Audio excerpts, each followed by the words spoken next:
শিগগিরই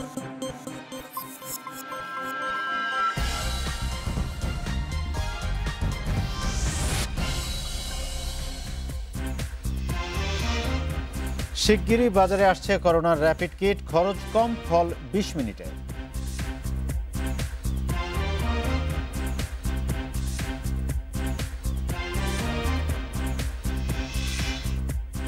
রিজেন্ট হাসপাতালের অনুমোদন বাতিল, চেয়ারম্যান পলাতক, মামলার প্রস্তুতি।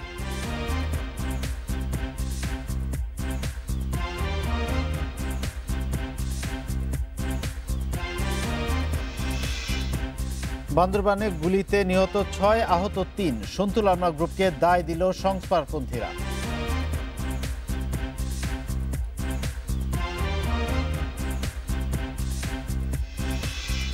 স্বাগত বিরতিহীন সংবাদ, রাত 9টায় বাংলাদেশের। সঙ্গে আছি গোলাম কিবরিয়া। শুনছিলেন শিরোনাম, এবার বিস্তারিত। মাত্র 20 মিনিটেই মিলবে করোনা নমুনা পরীক্ষার ফল, খরচও 300 টাকার মধ্যে। উপজেলা পর্যায়েও পাওয়া যাবে এই সেবা। করোনার র্যাপিড টেস্ট কিট বাজারে আসছে শিগগিরই। স্বাস্থ্য মন্ত্রণালয়ের অনুমতি পেলেই আমদানি শুরু।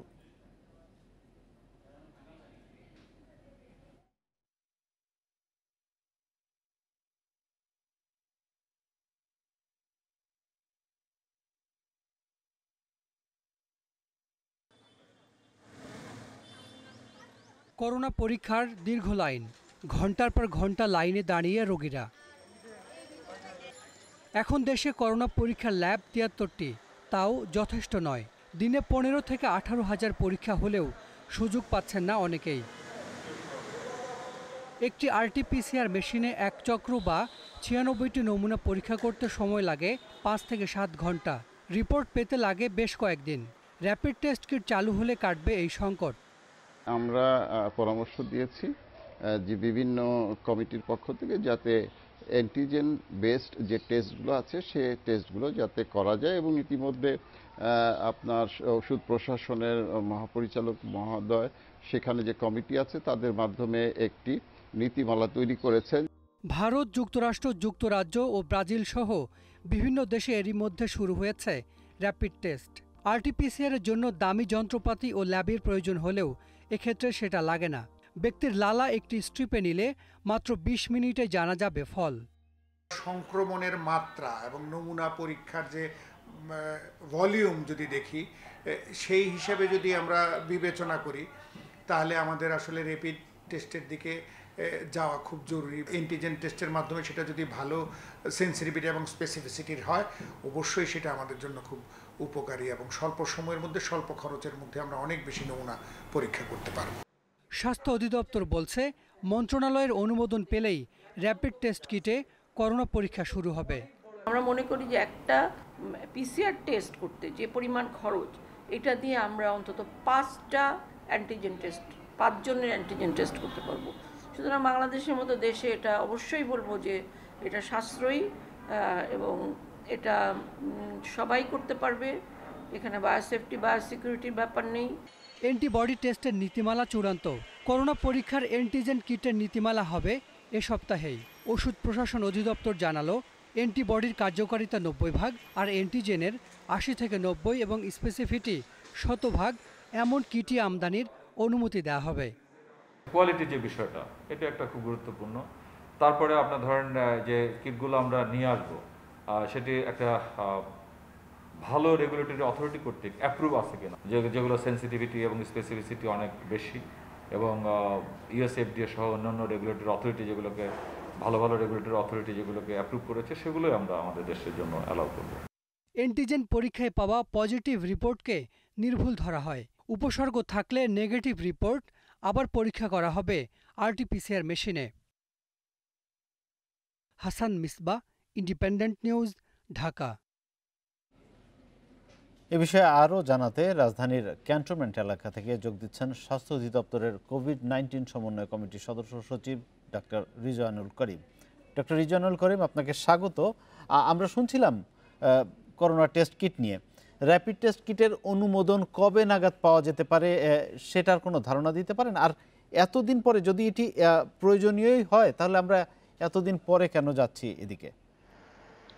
দেখেন, এই র্যাপিড টেস্টের যে কিটগুলো বাজারে এসেছিল এটি পূর্বে, সেগুলো আপনারা জানেন, সেগুলোর সেন্সিটিভিটি এবং স্পেসিফিসিটি এত ভালো ছিল না। স্পেন সেগুলো উইথড্র করে নিয়েছিল, ইটালি উইথড্র করে নিয়েছিল, আমাদের পার্শ্ববর্তী দেশ ভারতে একবার চালু করে সেটা উইথড্র করে নেওয়া হয়েছিল, কারণ তারা বলছিল যে সেগুলার মাত্র 30 ভাগ পর্যন্ত রোগ ধরতে সক্ষম। কাজে সেই সময় সেই ঝুঁকিটা আসলে আমরা নিতে চাই নাই বা অন্যান্য দেশগুলো নেয় নাই। এখন যেটা কিছুক্ষণ আগে আমাদের ঔষধ প্রশাসন অধিদপ্তরের সম্মানিত মহাপরিচালক মহোদয় বললেন, যে এখন যেগুলা রেগুলেটরি ভালো রেগুলেটরি অথরিটি যেমন এফডিএ, ইউএসএফডিএ বা এফআইএ বা সি সার্টিফাইড, যেগুলোর সেন্সিটিভিটি এবং স্পেসিফিসিটি ভেরি হাই। যেমন আপনারা জানেন ইতিমধ্যে অ্যান্টিজেন কিট যেগুলো বাজারে এসেছে তার মধ্যে এমন কিট আছে যেগুলোর সেন্সিটিভিটি 100 ভাগ এবং স্পেসিফিসিটি 80 থেকে 90 ভাগ, সেটা ভালো। আবার যেগুলো অ্যান্টিবডি কিট এসেছে র্যাপিড টেস্টের, তার সেন্সিটিভিটি এবং স্পেসিফিসিটি প্রায় 100 ভাগ। কাজেই এখন অন্যান্য দেশগুলো এবং আমাদের পার্শ্ববর্তী দেশ ভারতেও এই র্যাপিড টেস্ট অ্যান্টিবডি দিয়ে র্যাপিড অ্যান্টিজেন টেস্ট এর মাধ্যমে নমুনা পরীক্ষার কাজ চলছে। আমরা একটা সুনির্দিষ্ট নীতিমালা, আমাদের যে ল্যাবরেটরি সম্প্রসারণ, গুণগত মান যাচাই এবং মান এবং দর নিয়ন্ত্রণ যে কমিটি আছে, তারা একটা সুপারিশ আমরা মন্ত্রণালয়ে পাঠিয়েছি। মন্ত্রণালয় সেটার অনুমোদন দিলে আমরা ঔষধ প্রশাসন অধিদপ্তরের কে অনুরোধ করব তারা যেন সেগুলো আমদানির অনুমতি দেন। আরেকটি বিষয় জানতে চাচ্ছিলাম, এখন পর্যন্ত যেভাবে আমাদের করোনার টেস্ট করা হচ্ছে, যেভাবে আক্রান্তদের শনাক্ত করা হচ্ছে, সেটি কেন্দ্রীয়ভাবে করা হচ্ছে এবং এটি হিসেব রাখা সহজ হচ্ছে, কারণ কেন্দ্রীয়ভাবে যেহেতু করা হচ্ছে তাতে আমরা বুঝতে পারছি যে কতজন পরীক্ষা করতে দিচ্ছেন, তার বিপরীতে কতজন শনাক্ত হচ্ছেন, একটা ফিগার বা একটা নাম্বার পাওয়া যাচ্ছে। তা থেকে ধারণা করা যাচ্ছে যে রোগটা কী অবস্থায় আছে, বিস্তার কতটা বেড়েছে বা কমেছে বা গ্রাফ ঊর্ধ্বমুখী কিনা। যদি র্যাপিড টেস্ট কিটের মাধ্যমে ব্যক্তিগতভাবে টেস্ট করা হয় তাহলে এই যে ট্র্যাক রাখাটা, এটার কিভাবে সম্ভব হবে সেটি নিয়ে চিন্তা করেছেন কিনা? আমাদের সেই নীতিমালায় কিন্তু অনেক পরিষ্কার করে লেখা আছে। আমরা যে নীতিমালার সুপারিশ করেছি তার মধ্যে 3টা বিষয় উল্লেখ করা আছে। একটা হচ্ছে এটার গুণগত মানটা নিয়ন্ত্রণ করবে বা আদর্শ মানটা যাচাই করবে হচ্ছে আমাদের ঔষধ প্রশাসন অধিদপ্তর। সেটার গুণগত মান সম্পন্ন হচ্ছে কিনা বা এই টেস্টগুলা ফিল্ডে আসলে কতটুকু গুণগত মান সম্পন্ন হচ্ছে, সেটা কোয়ালিটি অ্যাসুরেন্স বা কোয়ালিটি চেক করবে আমাদের আইডিসিআর।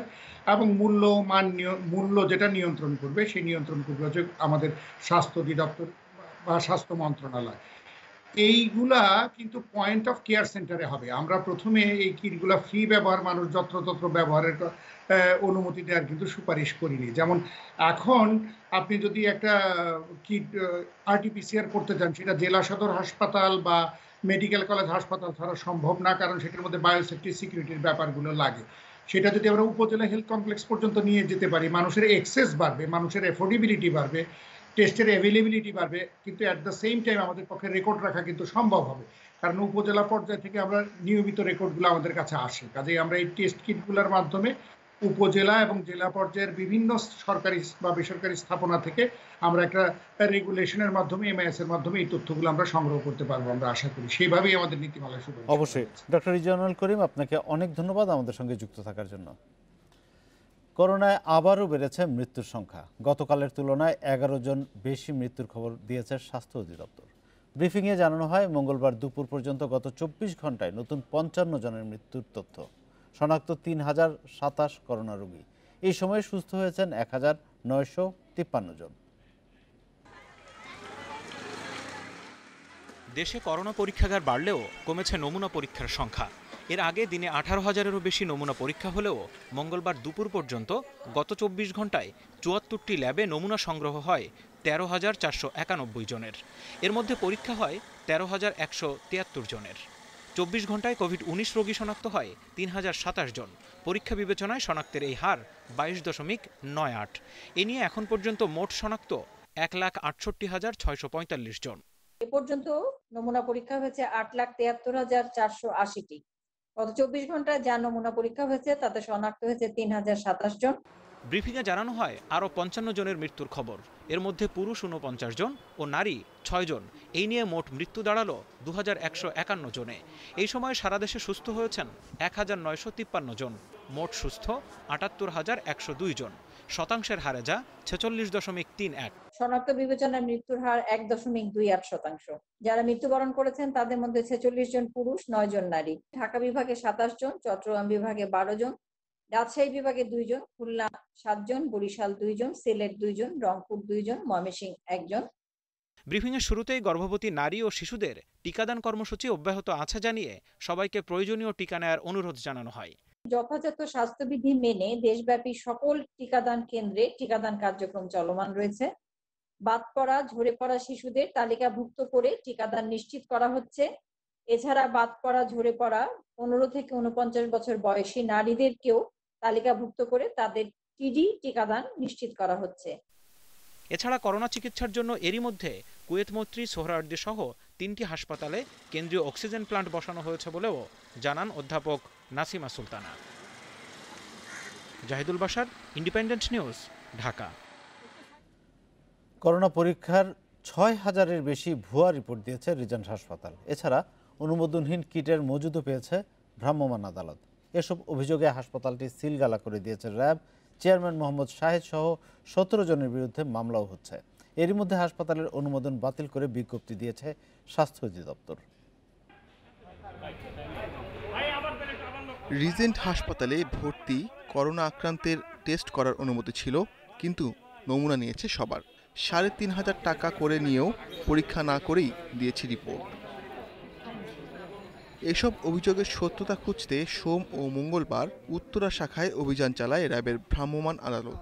নির্বাহী ম্যাজিস্ট্রেট সারোয়ার আলম জানান, ৬,০০০-এরও বেশি করোনার ভুয়া রিপোর্টের প্রমাণ মিলেছে।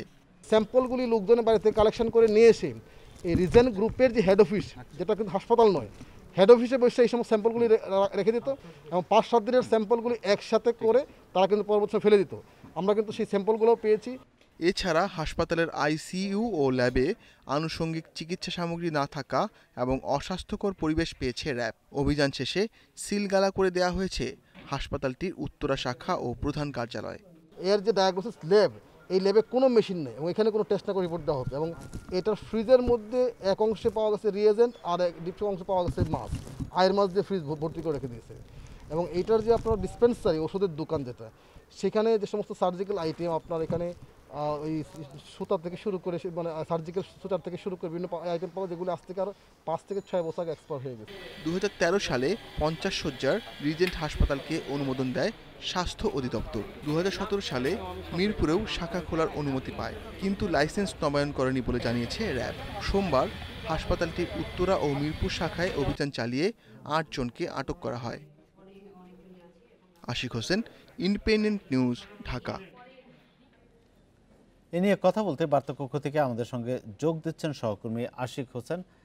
আশিক, রিজেন্ট হাসপাতালের অনুমোদন বাতিল করা হয়েছে আমরা জানতে পারলাম, প্রতিষ্ঠানটি সিলগালা করা হয়েছে, কিন্তু কিছুদিন আগেই এই হাসপাতালটি কোভিড ডেডিকেটেড হাসপাতাল হিসেবে স্বাস্থ্য অধিদপ্তর থেকে অনুমোদন পেয়েছে। তো যেই প্রক্রিয়ায় অনুমোদন দেয়া হলো সেটি নিয়ে স্বাস্থ্য অধিদপ্তরের যারা এর সঙ্গে জড়িত ছিলেন তাদেরকে কি কোনো জবাবদিহিতার মুখোমুখি হতে হচ্ছে? আপনার কাছে কোনো তথ্য আছে? দেখুন, এরকম কোনো তথ্য আসলে এই মুহূর্তে নেই, তবে স্বাস্থ্য অধিদপ্তর থেকে যে নির্দেশনাটি প্রকাশ করা হয়েছে সেখানে তারা যেটি বলছেন যে তারা বিভিন্ন গণমাধ্যম এবং র্যাবের যে ভ্রাম্যমাণ আদালত পরিচালনা করা হয়েছে সেটির তথ্য উপাত্ত বিশ্লেষণ করেই আসলে এই ধরনের একটি সিদ্ধান্ত নিয়েছেন।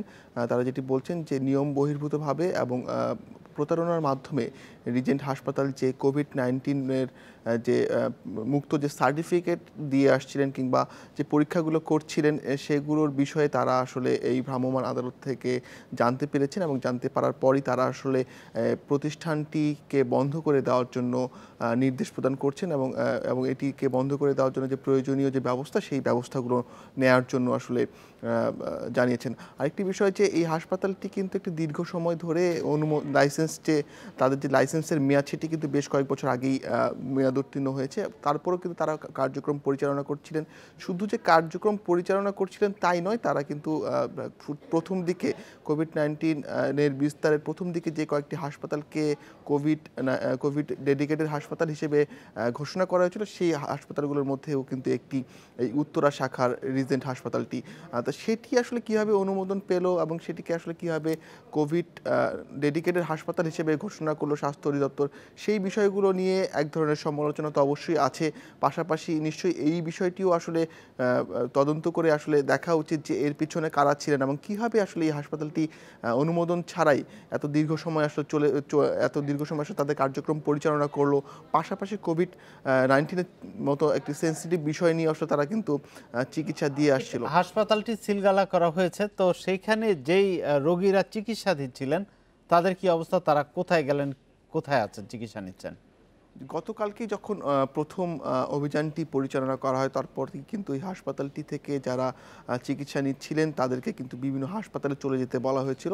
আপনি জানেন যে এই হাসপাতালটিতে কিন্তু আইসিইউও ছিল এবং সেখানে কিন্তু বেশ কয়েকজন রোগীও চিকিৎসা নিচ্ছিলেন। তারা আসলে সকলেই, আমরা যতটুকু জানতে পেরেছি, নিজেদের উদ্যোগেই আসলে এই অভিযান পরিচালনা করার শুরু হওয়ার পর নিজেদের উদ্যোগেই আসলে বিভিন্ন হাসপাতালগুলোতে গিয়েছেন যেটি বলা হয়েছে, এবং পাশাপাশি তারা যেন সেই হাসপাতালগুলোতে সুচিকিৎসা পান সেই বিষয়টি নিশ্চিত করার বিষয়টি আসলে ভ্রাম্যমাণ আদালতের পক্ষ থেকে জানানো হয়েছে যে তারা যেন কোথাও গিয়ে ভোগান্তিতে না পড়েন, কিংবা তারা যে চিকিৎসা নিচ্ছিলেন তাদের চিকিৎসা সেবাটি যেন ব্যাহত না হয় সেই বিষয়টিও আসলে বলা হয়েছে। তারা আসলে এই বিষয়টি মনিটর করছেন বলে জানানো হয়েছে। আশিক, রিজেন্ট হাসপাতালের চেয়ারম্যান, তার কি কোনো অবস্থান শনাক্ত করা গেছে? তিনি এখন কোথায় আছেন? জি, এখনও আসলে তার অবস্থান কোথায় কিংবা তিনি কোথায় আছেন সেই বিষয়ে কিন্তু কোনো তথ্য আসলে গণমাধ্যমের কাছে নেই। যতটুকু আমরা জানতে পেরেছি, আজকে যেমন ভ্রাম্যমাণ আদালতের যে নির্বাহী ম্যাজিস্ট্রেট তিনি যেমনটি জানাচ্ছিলেন যে এই হাসপাতাল পরিচালনার সাথে জড়িত 17 জন, এর মধ্যে চেয়ারম্যানও রয়েছেন এবং এই হাসপাতাল পরিচালনা কমিটির কয়েকজন সদস্যও রয়েছেন সহ বেশ কয়েকজন কর্মকর্তা কর্মচারীর বিরুদ্ধে তারা মামলা করেছেন এবং এরই মধ্যে কিন্তু 8 জনকে কিন্তু গ্রেপ্তারও করা হয়েছে। তবে তারা এই মামলার আসামি কিনা সেই বিষয়টি কিন্তু স্পষ্ট করা হয়নি। যেটি আজকে জানানো হয়েছে যে 17 জনের নামে মামলা করা হয়েছে এবং এই 17 জনের মধ্যে চেয়ারম্যান সহ কয়েকজন কিন্তু পলাতক রয়েছেন এবং তাদের অবস্থান আসলে কোথায় সেটি স্পষ্টভাবে জানানো হয়নি। তবে তাদেরকে ধরতে অভিযান পরিচালনা করা হবে এমনটি আসলে জানানো হয়েছে। আশিক, আপনাকে অনেক ধন্যবাদ আমাদের সঙ্গে যুক্ত থাকার জন্য। রাজধানীর ওয়ারী এলাকায় এখন শুধুমাত্র কাগজে কলমেই লকডাউন। স্বেচ্ছাসেবক, পুলিশ সদস্য সবার উপস্থিতি থাকলেও অধিকাংশই মানছেন না বিধিনিষেধ। এমনকি লকডাউন এলাকার ভেতরে থাকা প্রতিষ্ঠানগুলোর কর্মচারীরাও প্রতিদিন সেখানে অফিস করে আবার ফিরে যাচ্ছেন নিজ বাসায়। অবশ্য দক্ষিণের মেয়র ফজলে নূর তাপস ঘোষণা দিয়েছেন লকডাউন কঠোরভাবে বাস্তবায়ন করা হবে। লকডাউন এলাকায় ওয়ারীর একমাত্র প্রবেশপথ টিপু সুলতান রোড, আর বের হওয়ার পথ চণ্ডীচরণ বোস স্ট্রিট সংলগ্ন গলিপথ। ঢোকা ও বের হওয়ার পথ নির্দিষ্ট করার পরও বেশিরভাগ মানুষকে আটকে রাখা যাচ্ছে না। দক্ষিণ সিটির এই 41 নম্বর ওয়ার্ডের মধ্যে রয়েছে 3টি হাসপাতাল, 3টি সুপার শপ, রয়েছে একটি ওষুধ কোম্পানির হেড অফিস ও কারখানা। এলাকাটি লকডাউন হলেও এসব প্রতিষ্ঠানের কয়েকশো কর্মচারী বাইরে থেকে প্রতিদিন এসে অফিস করছেন। চাকরি করেন কোথায়? Pacific pharmaceutical.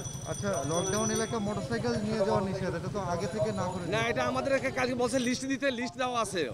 এখন ওই ফোন দিয়েছি, বলছে তো লিস্ট দেওয়া আছে। আমাদের লিস্ট চাইছে গাড়ি, আমি উত্তরার থেকে আসি। আমার বাবা হসপিটাল ভর্তি, তো আমি বাইরে বেরিয়েছিলাম হসপিটালে দেখতে, ওর সাথে বাজার করে নিয়ে আসি। লকডাউন এলাকায় মোটরসাইকেল, প্রাইভেট কার সহ ভারী যান চলাচল নিষিদ্ধ থাকলেও মানছেন না অনেকেই। আবার ছোটখাটো প্রয়োজনে বাসার বাইরে যাচ্ছেন কেউ কেউ। এই নিয়ে বাকবিতণ্ডাও চলছে স্বেচ্ছাসেবক ও আইন শৃঙ্খলা বাহিনীর সাথে। লকডাউন না দিয়া ও সতর্ক করে দিলে আমার মনে হয় খারাপ হতো না। ব্যবসায়ীরা একটু সুযোগ দিত বাইরানোর জন্য, একটু ভালো হতো আর কি। এমনি লকডাউন ঠিক আছে।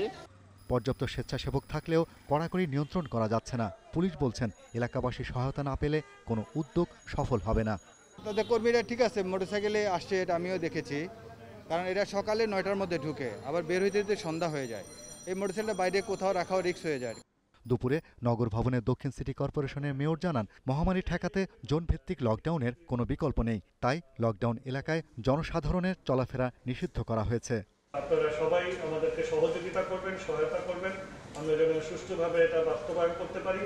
আপনারা জানেন যে এরই মাঝে জানতে পেরেছেন গত 3 দিনে এখানে যে সংক্রমণের হার আমরা লক্ষ্য করছি, সেটা এই এলাকাকে লাল চিহ্নিত করা হয়েছে, সেটা যৌক্তিকতাটাকে আরো তুলে ধরেছে।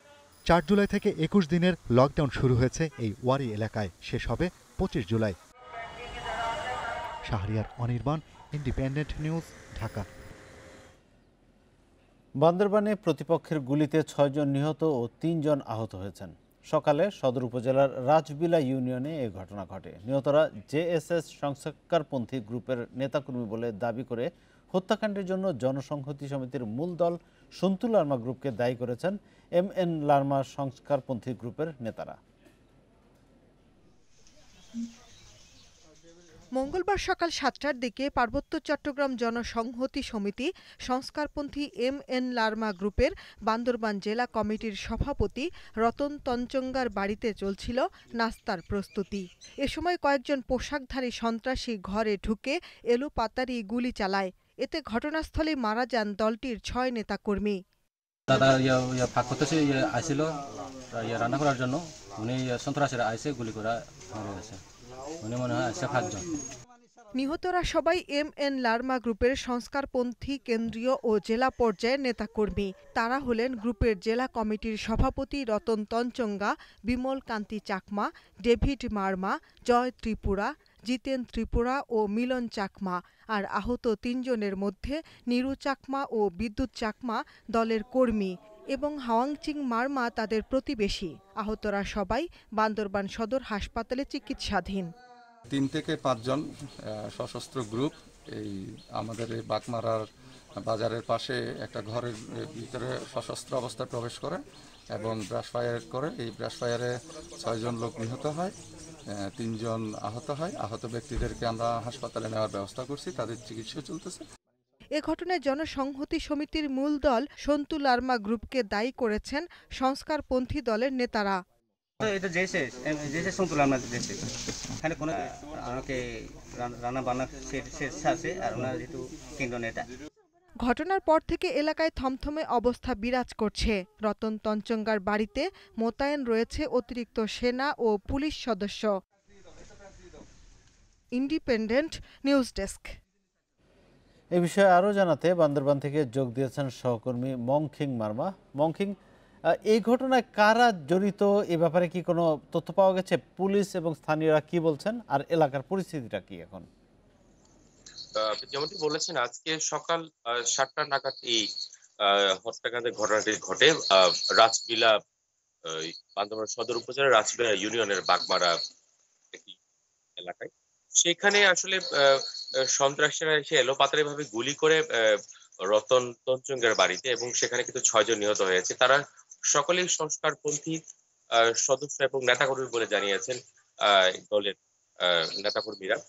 আপনি যেমনটি বলেছেন, আসলে এখনো পর্যন্ত এই হত্যাকাণ্ডকে কেন্দ্র করে এখন পর্যন্ত কোনো ধরনের মামলা দায়ের করা হয়নি। আমি কিছুক্ষণ আগেই বান্দরবান জেলা পুলিশ সুপারের সাথে কথা বলছি। তিনি আমাদেরকে জানিয়েছেন যে লাশগুলোকে মর্গে আনা হয়েছে এবং সেটি ময়নাতদন্ত চলছে। এই ময়নাতদন্তের শেষে যদি নিহত আত্মীয় স্বজন যদি চান, সেখানে তারা মামলা দায়ের করবেন বলে জানিয়েছে। যদি আত্মীয় স্বজনরা যদি মামলা দায়ের না করে, তারা পুলিশ বাদী হলে মামলা করবে বলে সেটা আমাকে সবশেষ জানিয়েছে। তবে এলাকায় এখন সেখানে পুলিশের পাশাপাশি সেনাবাহিনী এবং অতিরিক্ত পুলিশ এবং সেনাবাহিনী মোতায়েন রয়েছে। এলাকা কিন্তু থমথমে আছে এবং এই বাগমারা বাজার এবং বাগমারা রাজবিলা ইউনিয়নের যে বাগমারা এলাকাটি যেটি আছে, সেখানে কিন্তু আসলে জনমনে আসলে আতঙ্ক সৃষ্টি হয়েছে, আমরা সেটি সর্বশেষ জানতে পেরেছি। মংখিং, আরেকটি বিষয় সেটি হচ্ছে যে সংস্কারপন্থীরা সরাসরি জেএসএস MN লার্মা গ্রুপকে দায়ী করেছে। তো সন্তু লার্মার সঙ্গে বা তার গ্রুপের কারোর সঙ্গে কি কথা হয়েছে, কোনো নেতার সঙ্গে কথা হয়েছে? এই অভিযোগের পরিপ্রেক্ষিতে তাদের বক্তব্যটা কি জানা গেছে?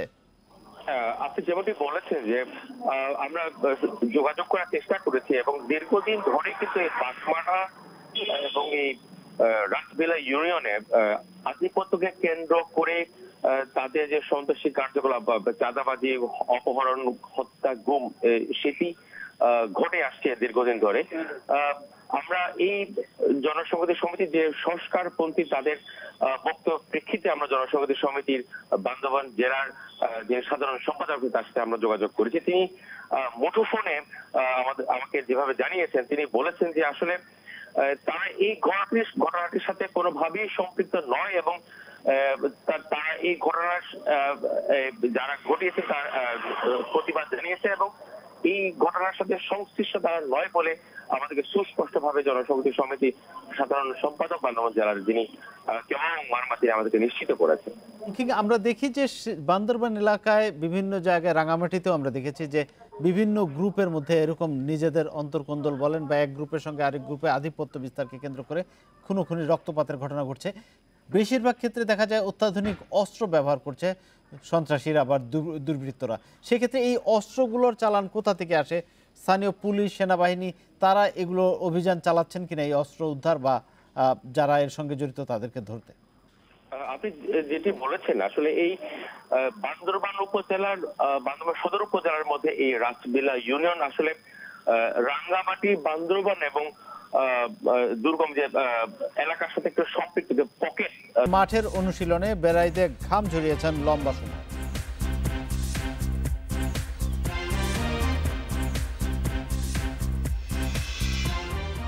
প্রায় 4 মাসের প্রতীক্ষা শেষে মাঠে ফিরছে আন্তর্জাতিক ক্রিকেট। করোনা সংকট অতিক্রম করে England West Indies test series শুরু হচ্ছে কাল। সাউদাম্পটনে প্রথম টেস্ট মাঠে গড়াবে বাংলাদেশ সময় বিকেল 4টায়। করোনা পরবর্তী ক্রিকেটে নতুন কিছু নিয়ম সংযোজন হয়েছে। খেলা হবে ক্লোজ ডোরে, বায়োসিকিউর। এ বিষয়ে আরও জানাতে বার্তাকক্ষ থেকে যোগ দিচ্ছেন সহকর্মী সাইদ সাদি। সাদি, অন্য সব বোর্ড ক্রিকেটারদের চোখ থাকবে এই সিরিজে। এই প্রত্যাবর্তন নিঃসন্দেহে স্বস্তির। গাইডলাইন মেনে সিরিজ আয়োজন কতটা চ্যালেঞ্জিং বলে মনে করছেন? প্রত্যাবর্তন হচ্ছে এটা অবশ্যই স্বস্তির। যেমন ক্রিকেটার বোর্ড সবাই তো অবশ্যই এই সিরিজের দিকে চোখ রেখেছে, কারণ ইন্টারন্যাশনাল ক্রিকেট আপনি জানেন যে প্রায় 4 মাসের মতো বন্ধ রয়েছে এবং দ্বিপক্ষীয় যে সিরিজগুলো রয়েছে সেগুলোতে আর্থিক যে বিষয় সেই ক্ষতির সম্মুখীন হচ্ছে সব বোর্ডগুলো, ক্রিকেটারদের আর্থিক ক্ষতি হচ্ছে। এই মুহূর্তে এই অবস্থায় খেলা ফেরানোটা জরুরি এবং ইংল্যান্ড ক্রিকেট বোর্ড কিন্তু সেই পথে সব থেকে এগিয়ে গেছে এবং সবাইকে পথ দেখিয়েছে বলা যায়। কারণ ইংল্যান্ডে এই মুহূর্তে ওয়েস্ট ইন্ডিজ রয়েছে, পাকিস্তানও চলে এসেছে, যে সিরিজটি 5 আগস্ট থেকে শুরু হওয়ার কথা, অর্থাৎ প্রায় 2 মাসের কাছাকাছি সময় আগে এসেছে পাকিস্তান। ওয়েস্ট ইন্ডিজের ঠিক 1.5 মাসের উপরে সময় আগে এসেছিল। ইংল্যান্ড যে বিষয়টি করেছে সেটি হচ্ছে বায়োসিকিউরড ভেন্যু ব্যবস্থা করেছে। অবশ্যই করোনা টেস্ট দিতে হয়েছে ক্রিকেটারদের, তারা এসেছেন, কোয়ারেন্টিনে থেকেছেন, সেখানে অনুশীলন চলেছে। সব মিলে ইংল্যান্ড যে ব্যবস্থাপনার দিক থেকে এগিয়ে, সেটি অন্য বোর্ডকে কিন্তু পথ দেখিয়েছে এবং অন্য বোর্ড এই সিরিজটা দেখেই কিন্তু সেই পথটা তারা অনুসরণ করবে ক্রিকেট ফেরাতে। আপনি জানেন যে টেস্ট সিরিজের কথা যদি আমরা বলি, যে ওয়ার্ল্ড টেস্ট চ্যাম্পিয়নশিপ চলেছে, বাংলাদেশের অনেক ম্যাচ কিন্তু স্থগিত হয়ে গেছে। সব বোর্ডেরই কিন্তু ক্ষতির সম্মুখীন হয়েছে এবং এই সিরিজটা যে ফিরছে এখান থেকে তারা অবশ্যই রসদ পাবে। একটি বিষয় জানতে চাচ্ছি, এই সিরিজটা যদি সফলভাবে আয়োজন করা যায় তাহলে যেগুলো বাতিল হয়েছিল সেগুলো রিশেডিউল করে কি আবার মানে নতুন করে চিন্তাভাবনা করবে বোর্ডগুলো? তাদের চিন্তাভাবনাটা কি?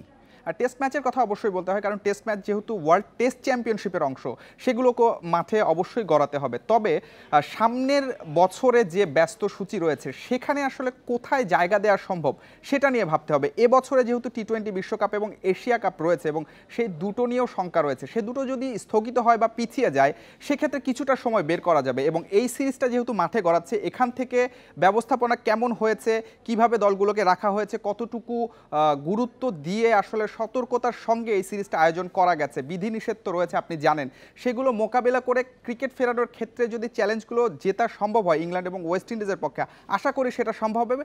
সেইটা যদি করতে পারে ইংল্যান্ড ওয়েস্ট ইন্ডিজ এবং এই সিরিজটাকে ফলো করে অন্য বোর্ড যদি সেই অনুযায়ী এগোতে পারে, অবশ্যই সেই ম্যাচগুলোকে রিশিডিউল করে অবশ্যই আয়োজন করা সম্ভব। সাদি, আরেকটি বিষয় আমরা প্রতিবেদনে দেখছিলাম যে অনেক নতুন নতুন নিয়ম এবং নতুন নতুন পদ্ধতি এখানে যুক্ত হচ্ছে। সেক্ষেত্রে আগের যে ক্রিকেট ছিল তার সঙ্গে করোনা পরবর্তী ক্রিকেট মোটা দাগে কতটা পার্থক্য থাকছে? আর এত বিধিনিষেধ, এত আইন কানুন নতুনভাবে রাখার ফলে খেলাটার স্বাভাবিক সৌন্দর্য হারানোর একটা ঝুঁকি থাকে কিনা? হ্যাঁ, দর্শক ক্রিকেট বলেন বা ফুটবল বলেন সব কিছুর সৌন্দর্য, ক্লোজ ডোরে যখন ম্যাচ হচ্ছে আপনি যখন গ্যালারিতে দর্শক পাচ্ছেন না, সেটা কিন্তু ব্যাক অফ মাইন্ডে কাজ করবে। আর যে বিধিনিষেধের কথা বলছিলেন, পুরনো রীতি যেগুলো রয়েছে, যেমন আপনি থুতু বা লালার ব্যবহার করছেন বল শাইনিংয়ের ক্ষেত্রে, এটি সেই বছরের পর বছর চলে এসছে। এটি যখন আপনাকে করতে দেওয়া হচ্ছে না, ব্যাক অফ মাইন্ডে কাজ করবে। আপনি যখন বল শাইন করতে যাবেন বা সুইং করানোর চেষ্টা করবেন, সেক্ষেত্রে কিন্তু এগুলো ব্যাকআপ মাইন্ডে অবশ্যই চলে আসবে। তারপরে যখন দর্শক থাকছে না এবং যে বিধিনিষেধগুলো রয়েছে, যে আপনি সেলিব্রেশনের ক্ষেত্রে আপনার একটা বাইন্ডিংস রয়েছে, আম্পায়ার বা ক্রিকেটার বা যারা ম্যাচ অফিসিয়াল রয়েছেন তাদেরকেও কিন্তু একটা নির্দিষ্ট বেড়াজালের মধ্যে থাকতে হচ্ছে। সব মিলে ক্রিকেট সৌন্দর্য হারাবে, কিন্তু তারপরেও খেলাটা যে ফিরছে সেটাই সব থেকে বড় কথা, এবং সেটা অবশ্যই স্বস্তির সব ক্রিকেট বোর্ডের জন্য, যেরকম ইংল্যান্ড ওয়েস্ট ইন্ডিজ। অবশ্যই সাদি, আপনাকে অনেক ধন্যবাদ আমাদের সঙ্গে যুক্ত থাকার জন্য।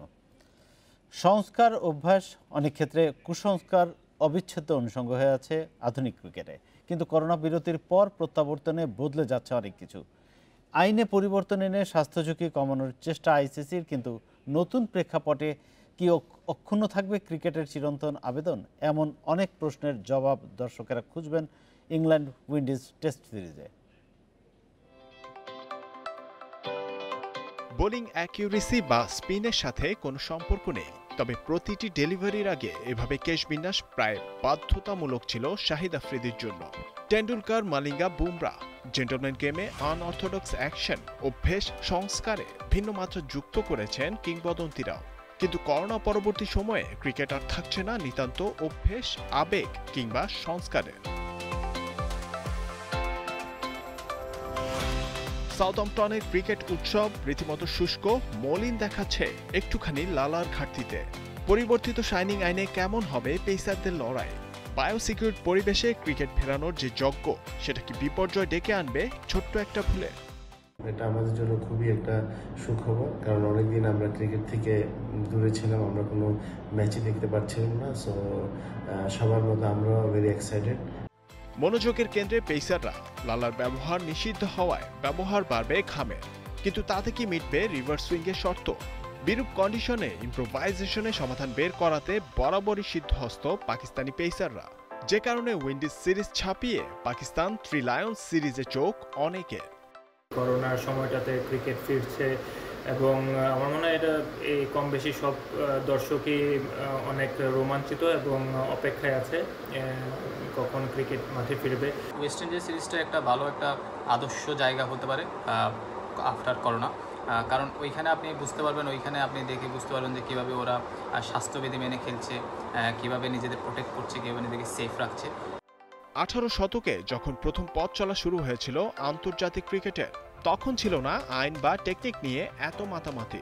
শিল্প অথবা বাহুল্য ছেটে ফেলে করোনা কি ফিরিয়ে আনছে ক্রিকেটের আদি রূপ? অনেকগুলো প্রশ্নের জবাব হয়তো মিলে যাবে প্রত্যাবর্তন পর্বে। জহিরুল ইসলাম, ইন্ডিপেন্ডেন্ট নিউজ।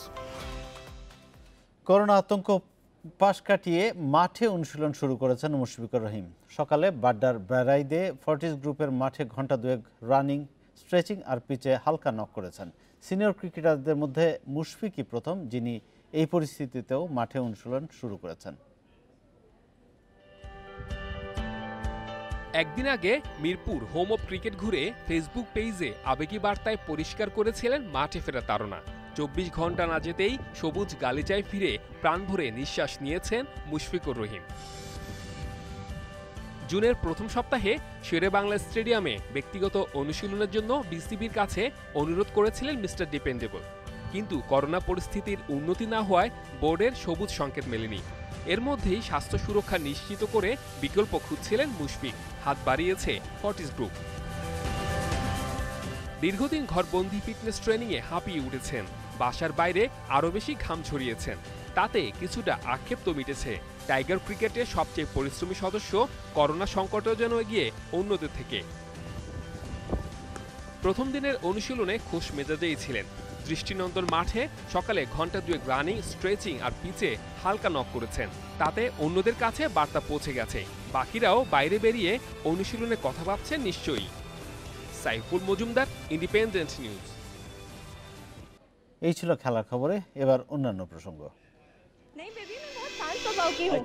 अबे साले अंधे जाहिल गवार दिखता नहीं है क्या? Sorry baby, sorry sorry. Corona আতঙ্ক পাশ কাটিয়ে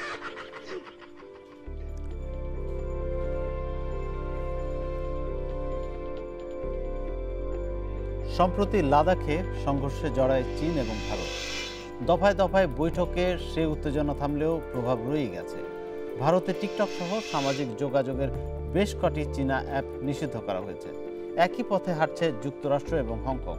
বিশ্লেষকরা মনে করছেন এসব রাজনৈতিক দ্বন্দ্বের প্রভাব। अबे साले अंधे जाहिल गवार दिखता नहीं है क्या? Sorry baby, sorry. এ নিয়ে প্রতিবেদনটি থাকছে সংবাদের শেষ অঙ্কে। এবার অন্যান্য প্রসঙ্গ।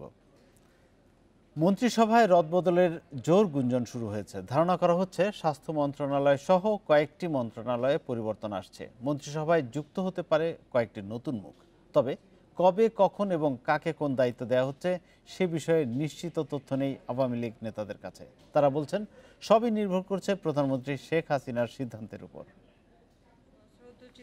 শপথ করিতেছি যে 2018 সালের 30 ডিসেম্বর একাদশ জাতীয় সংসদ নির্বাচনে জয়ী হয়ে টানা তৃতীয়বার সরকার গঠন করে আওয়ামী লীগ। 7 জানুয়ারি আওয়ামী লীগ সভাপতি ও প্রধানমন্ত্রী শেখ হাসিনার নেতৃত্বে 24 মন্ত্রী, 19 প্রতিমন্ত্রী ও 3 উপমন্ত্রী নিয়ে 47 সদস্যের মন্ত্রিসভার যাত্রা শুরু হয়। এরপর থেকেই মন্ত্রী, প্রতিমন্ত্রী ও উপমন্ত্রীদের কাজের মূল্যায়ন শুরু হয়। প্রায় 1.5 বছরে সমালোচনা হয়েছে বেশ কয়েকজনকে নিয়ে। গেল বছর দেশের ডেঙ্গুর প্রকোপের মধ্যে সপরিবারে মালয়েশিয়া যাওয়ায় প্রশ্নবিদ্ধ হন স্বাস্থ্যমন্ত্রী জাহিদ মালেক। করোনা মহামারীতেও তার বিরুদ্ধে অক্ষমতার অভিযোগ উঠেছে। মন্ত্রিসভার রদবদলে এর প্রতিফলন দেখা যেতে পারে বলে ধারণা করা হচ্ছে। এই মন্ত্রণালয়ের পারফরমেন্স নিয়ে যেসব কথাবার্তা বাজারে আসে সেই যার সাথে আমি দ্বিমত পোষণ না করেও বলতে পারি যে এই ব্যাপারটিও মাননীয় প্রধানমন্ত্রী নিশ্চয়ই তার সকল বুদ্ধিমত্তা দিয়ে তিনি বিবেচনায় নেবেন এবং এই মন্ত্রণালয়টি ভালোভাবে চলুক, এই মন্ত্রণালয়ের পারফরমেন্সটা আরও সমৃদ্ধ হোক, এটা আমাদের সকলেরই কাম্য। এদিকে প্রতিমন্ত্রী শেখ মোহাম্মদ আবদুল্লাহর মৃত্যুর পর ফাঁকা হয় ধর্ম মন্ত্রণালয়। মন্ত্রিসভা পুনর্বিন্যাসে এ মন্ত্রণালয়ের শূন্যতা ঘোচানোও বিবেচনায় থাকছে। এর পাশাপাশি পূর্ণমন্ত্রী নেই আরও 11টিতে। এসব জায়গায় বসতে পারেন নতুন কেউ। একমাত্র উনিই বলতে পারবেন কোনো পরিবর্তন সংযোজন করবেন কিনা, সেটা একেবারে সম্পূর্ণভাবেই মাননীয় প্রধানমন্ত্রীর এখতিয়ার। তিনি যে কোনো সময় যে কোনো মুহূর্তেই এই কাজটি করতে পারেন। এটি তার মানে প্রধানমন্ত্রিত্ব চালানোর সুবিধার্থে তিনি যে কোনো সময় সিদ্ধান্ত নিতে পারেন। শেষবার মন্ত্রিসভার সম্প্রসারণ হয় 2019 সালের 13 জুলাই। সেদিন মহিলা ও শিশু বিষয়ক প্রতিমন্ত্রী হিসেবে শপথ নেন ফজিলাতুন্নেসা ইন্দিরা। প্রতিমন্ত্রী ইমরান আহমদ পদোন্নতি পেয়ে পূর্ণমন্ত্রী হন। শাহাদাত স্বপন, ইন্ডিপেন্ডেন্ট নিউজ, ঢাকা। 1 মাস আগে কুয়েতে আটক হয়েছেন এমপি শহীদ ইসলাম পাপুল, কিন্তু এখনও আনুষ্ঠানিক তথ্য পায়নি বাংলাদেশ সরকার। এমনকি ঢাকার কুয়েত দূতাবাসে পাঠানো চিঠির উত্তরও মেলেনি। পররাষ্ট্রমন্ত্রী একে আব্দুল মোমেন জানান, এ অবস্থায় পাপুলের বিরুদ্ধে কোনো আইনি পদক্ষেপ নেওয়া যাচ্ছে না, তবে মানব ও অর্থ পাচারের অভিযোগ প্রমাণ হলে ছাড় পাবেন না। অর্থ ও মানব পাচারের অভিযোগে কুয়েত কারাগারে আছেন লক্ষ্মীপুর 2 আসনের সংসদ সদস্য শহীদ ইসলাম পাপুল। গত 6 জুন কুয়েতের মুশরিফ এলাকার বাসা থেকে আটক হন পাপুল। এর মধ্যে কয়েক দফা জিজ্ঞাসাবাদ। 25 জুন জামিনের আবেদন নাকচের পর থেকেই কারাগারে। বাংলাদেশের একজন আইন প্রণেতা হওয়ার সত্ত্বেও সরকার এখনো অন্ধকারে। কুয়েতে পররাষ্ট্র মন্ত্রণালয়ের পর ঢাকায় দেশটির দূতাবাসে চিঠি চালাচালি করেও উত্তর পাওয়া যায়নি। একে কূটনৈতিক শিষ্টাচার লঙ্ঘন বলতে নারাজ পররাষ্ট্রমন্ত্রী একে আব্দুল মোমেন। না জানানোর ফলে আমরা ঢাকায় কুয়েতি অ্যাম্বাসেডারকে অ্যাপ্রোচ করলাম যে আপনি তথ্যগুলো দেন। আজকে সপ্তাহখানেক হয়ে গেল, উনিও কোনো তথ্য নিয়ে আসেন নাই। না, তারা হয়তো এটা কনফার্ম না হওয়া পর্যন্ত এবং তারা হয়তো এটা সম্পর্কে কোনো অপিনিয়ন দিতে চাচ্ছে না। তিনি আরও জানান, পাপুলের বিরুদ্ধে আনা অভিযোগ প্রমাণ হলে শুধু সে দেশেই নয়, বাংলাদেশেও তাকে বিচারের মুখোমুখি হতে হবে। মানি লন্ডারিং, ট্রাফিকিং একেবারে জিরো টলারেন্স। সে যে দলের হোক, নিজের দলের হলেও শাস্তি পেত। তাকে বিধি অনুযায়ী যে ধরনের শাস্তি দেওয়ার সেটাই করা হবে। কুয়েতে বাংলাদেশের রাষ্ট্রদূত এস.এম. আব্দুল কালামের মেয়াদ শেষ হয়ে যাওয়ায় তাকে ঢাকায় ফেরত আনা হচ্ছে বলেও জানান মন্ত্রী। বলেন, পাপুলের ঘটনায় রাষ্ট্রদূতের সংশ্লিষ্টতার অভিযোগও খতিয়ে দেখা হবে। এদিকে 9 জুলাই জামিনের শুনানির জন্য সংসদ সদস্য শহীদুল ইসলাম পাপুলকে কুয়েতের আদালতে তোলার কথা রয়েছে। Nafiza Daula, independent News, Dhaka. বিশ্বে করোনায় মৃত্যু ছাড়িয়েছে 5,41,000, আক্রান্ত হয়েছেন 1,17,00,000-এর বেশি, আর সুস্থ হয়েছেন 67.5 লাখের বেশি। এছাড়া করোনায় মেক্সিকোতে নতুন 480, ইরানে 200 এবং রাশিয়ায় 198 জনের মৃত্যু হয়েছে। যুক্তরাষ্ট্রে মৃতের সংখ্যা কমলেও নিয়ন্ত্রণে আসছে না সংক্রমণের হার। প্রতিদিনই হু হু করে বাড়ছে শনাক্তের সংখ্যা। 24 ঘন্টায় প্রায় 50,000 জনের করোনা শনাক্ত হয়েছে। মৃত্যু হয়েছে 349 জনের। মোট আক্রান্ত 30,39,000 ছাড়িয়েছে। যুক্তরাষ্ট্রের বিশ্ববিদ্যালয়গুলো শুধু অনলাইন শিক্ষা কার্যক্রম চালালেও বিদেশি শিক্ষার্থীদের যুক্তরাষ্ট্র ছাড়তে হতে পারে বলছে ট্রাম্প প্রশাসন। সংক্রমণ বাড়তে থাকায় আবারও কড়াকড়ি আরোপ করা হচ্ছে বেশ কয়েকটি রাজ্যে। একদিনে সর্বোচ্চ মৃত্যুর দেশের তালিকায় আজও শীর্ষে ব্রাজিল। প্রাণ গেছে 656 জনের। এ নিয়ে দেশটিতে মোট প্রাণ গেছে 65,500-এরও বেশি। এদিকে করোনার উপসর্গ থাকায় নমুনা পরীক্ষা করিয়েছেন দেশটির প্রেসিডেন্ট জাইর বলসোনারো। এরপরেই সবচেয়ে বেশি মৃত্যু মেক্সিকোতে। দেশটিতে এ পর্যন্ত প্রাণহানি 31,000-এরও বেশি মানুষের। মোট শনাক্ত 2,61,000-এর বেশি। সংক্রমণের দিক থেকে চতুর্থ স্থানে থাকা রাশিয়ায় মৃতের সংখ্যা বাড়লেও কমেছে সংক্রমণের হার। দেশটিতে এ পর্যন্ত 10,000-এর বেশি মানুষের মৃত্যু হয়েছে। মোট আক্রান্ত 7 লাখের কাছাকাছি। স্পেনে 3 সপ্তাহ ধরে প্রতিদিন গড় মৃত্যুর হার নেমেছে 10-এর নিচে। দেশটিতে 2.5 লাখের বেশি মানুষ আক্রান্ত হয়েছে। প্রাণ গেছে 28,000 জনের। এদিকে মেডিকেল জার্নাল ল্যান্সেটে প্রকাশিত এক গবেষণায় বলা হয়েছে, স্পেনে 60,000-এর বেশি মানুষের অ্যান্টিবডি পরীক্ষা করে মাত্র 5 ভাগের শরীরে এর উপস্থিতি পেয়েছে তারা। করোনার উৎপত্তি স্থল চীনে নতুন করে 8 জনের দেহে মিলেছে করোনা ভাইরাস। এদের মধ্যে 2 জন বিদেশি নাগরিক। তবে 1 মাসেরও বেশি সময় ধরে কোনো মৃত্যুর ঘটনা ঘটেনি দেশটিতে। খাদিজাতুল কুবরা, ইন্ডিপেন্ডেন্ট নিউজ।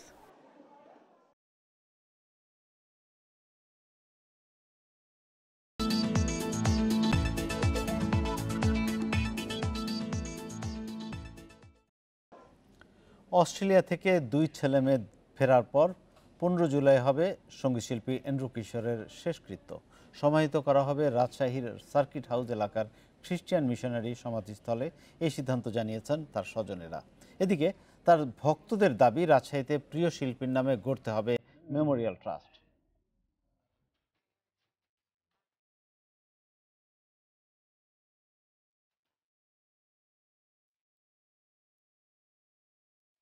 বাংলা চলচ্চিত্রের গানে এন্ড্রু কিশোরের রাজত্ব দীর্ঘ সময়ের। 8 বার পেয়েছেন জাতীয় চলচ্চিত্র পুরস্কার। জনপ্রিয় এই সঙ্গীত শিল্পীর মৃত্যুতে শোক নেমে এসেছে দেশের শিল্পাঙ্গনের পাশাপাশি ভক্তদের মাঝে। 14 জুলাই তার ছেলে ও মেয়ে অস্ট্রেলিয়া থেকে দেশে ফিরলে পরদিনই শেষকৃত্য সম্পন্ন হবে বলে জানিয়েছে স্বজনেরা। সেদিন সকালে ভক্তদের শ্রদ্ধা জানানোর জন্য প্রথমে রাজশাহী বিশ্ববিদ্যালয়ে এবং পরে রাজশাহী কলেজে রাখা হবে শিল্পীর মরদেহ। মেয়েটা 13 তারিখ রাতে ঢাকায় নামবে এবং কিশোরের আত্মীয় যারা আছে তারা তাকে নিয়ে 14 তারিখে রাজশাহীতে এসে পৌঁছবে এবং 15 তারিখ সকালে আমরা আনুষ্ঠানিকভাবে আমাদের ধর্মীয় যে আনুষ্ঠানিকতা আছে সেটা 9টার দিকে চার্চে আমরা এই প্রোগ্রামটা করব 10:30 পর্যন্ত। এদিকে প্রিয় শিল্পীকে রাষ্ট্রীয় সম্মাননার পাশাপাশি রাজশাহীতে মেমোরিয়াল ট্রাস্ট গঠনের দাবি জানিয়েছেন রাজশাহীবাসী। অত্যন্ত জনপ্রিয় গানগুলো আজকে জনগণের মুখে মুখে শোনা যায়, কিন্তু অত্যন্ত পরিতাপের বিষয় সে যে কয়টি পুরস্কার পেয়েছে সবই চলচ্চিত্র, জাতীয় চলচ্চিত্র পুরস্কার। আমরা চাচ্ছি রাজশাহীবাসী হিসাবে, দেশবাসী হিসাবে তাকে একটি রাষ্ট্রীয় সম্মাননা দেয়া হোক এবং সেটি যেটিও হতে পারে, 21শে পদক হতে পারে, স্বাধীনতা পদক হতে পারে। যেদিন ওনাকে সমাধিস্থ করা হবে সেদিন যে মোমবাতি প্রজ্বলন করে ওই মুহূর্তে 1 মিনিট নীরবতা পালন। আর রাজশাহীতে ওনার নামে কোনো মেমোরিয়াল ট্রাস্ট আমরা এটা একান্তভাবে প্রত্যাশা করছি। বর্তমানে শিল্পীর মরদেহ রাখা হয়েছে রাজশাহী মেডিকেল কলেজ হাসপাতালের হিমঘরে। ক্যান্সারের সঙ্গে দীর্ঘ লড়াই করে সোমবার সন্ধ্যায় মারা যান জনপ্রিয় সঙ্গীত শিল্পী Andrew Kishore. Independent News desk. ভারতের পর এবার টিকটক সহ অন্যান্য চীনা সামাজিক মাধ্যমের অ্যাপ বন্ধের চিন্তা করছে যুক্তরাষ্ট্র। ফক্স নিউজকে একথা জানিয়েছেন মার্কিন পররাষ্ট্রমন্ত্রী মাইক পম্পেও। এদিকে চীনের সঙ্গে বিতর্কিত জাতীয় নিরাপত্তা আইন নিয়ে দ্বন্দ্বের জেরে টিকটক বন্ধ করতে যাচ্ছে হংকংও। I'm pregnant. मुझे तुमसे ये उम्मीद नहीं थी। अरे मुझे सीट मिल सकती है क्या? मुझे ज़्यादा চীন কেন্দ্রিক বাইট ড্যান্সের ভিডিও অ্যাপ টিকটক 2012 সালে প্রতিষ্ঠার অল্প সময়ে বেশ জনপ্রিয় হয়ে ওঠে ভারতেও। তরুণ প্রজন্মের অনেকের কাছেই তা অর্থ উপার্জনেরও মাধ্যম হয়ে ওঠে। तुम्हें कुछ गलतफहमी हुई है, मैं दुखी नहीं हूँ। अबे वो शादी के बाद की बात कर रही है। গত মাসে গালওয়ান সীমান্তে চীনের সঙ্গে সংঘর্ষের জেরে চীনা পণ্য বর্জনের দাবি ওঠে ভারতে। এর পরপরই টিকটক সহ 59 চীনা মোবাইল অ্যাপ নিষিদ্ধ করে মোদী সরকার। ব্যবহারকারীদের তথ্য সুরক্ষায় চীনের অ্যাপ ব্যর্থ বলে অভিযোগ নয়াদিল্লির। ভারতের সিদ্ধান্তকে স্বাগত জানিয়ে শেষ নয়, এবার টিকটক সহ চীনের অন্যান্য অ্যাপ বন্ধের কথা ভাবছে যুক্তরাষ্ট্র। করোনা ইস্যুতে বাগবিতণ্ডা, বাণিজ্য ও প্রযুক্তির মতো নানা বিষয়ে চীনের সঙ্গে বিরোধের মধ্যে একথা জানান পররাষ্ট্রমন্ত্রী মাইক পম্পেও। অভিযোগ আগের মতোই মার্কিন গ্রাহকদের তথ্যের নিরাপত্তা নিয়ে ঝুঁকি। এর প্রতিক্রিয়ায় টিকটকের দাবি, ব্যবহারকারীর তথ্য চীনা সরকারের কাছে কখনো সরবরাহ করা হয় না। সবচেয়ে গুরুত্ব দেওয়া হয় নিরাপদ ও সুরক্ষিত অ্যাপ নিশ্চিতে। এদিকে হংকংয়ের বাজারও ছাড়তে হচ্ছে টিকটককে। আধা স্বায়ত্তশাসিত অঞ্চলটিতে চীনা জাতীয় সুরক্ষা আইন কার্যকর করায় এই সিদ্ধান্ত। সায়রা খান, ইন্ডিপেন্ডেন্ট নিউজ।